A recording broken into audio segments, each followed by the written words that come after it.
প্রায় ১ বছর আগে যখন এই সিজলার কম্বোটা দেখে লোভে পড়ে ট্রাই করি, তখন কিন্তু মনে হয়েছিল এটা দারুণ খেতে আর কোয়ান্টিটিও ঠিকঠাক লেগেছিল।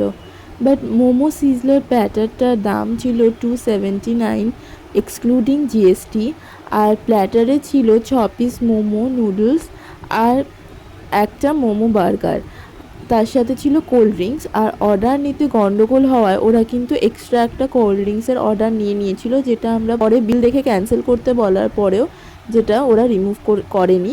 কোল্ড ড্রিঙ্কসের দামটি কিন্তু নেহাতি অপ্রয়োজনীয় ছিল, কিন্তু টেস্ট কিন্তু সে আগের মতো দারুণ কিছু লাগেনি। মোমোগুলো ভালো ছিল, মোমো বার্গারটাও বেশ ভালো, বাট কোয়ান্টিটি একজনের জন্য এনাফ, দুজনের একটু কম হবে। দাম খুব বেশি নয়, বাট খাওয়ার কোয়ালিটিটা আরেকটু বেটার হতে পারত। আদারওয়াইজ কম দামে সিজলার খেতে গেলে ট্রাই করতেই পারো আভনি মলের এই মোমো পান্ডাতে। ভিডিওটা কেমন লাগলো জানিও, ভালো লাগলে লাইক কমেন্ট শেয়ার করো আর চ্যানেলটা সাবস্ক্রাইব করে দিও। দেখা হচ্ছে নেক্সট ব্লগে, ততদিন খুব ভালো থেকো, সুস্থ থেকো আর খেতে থেকো। Bye bye.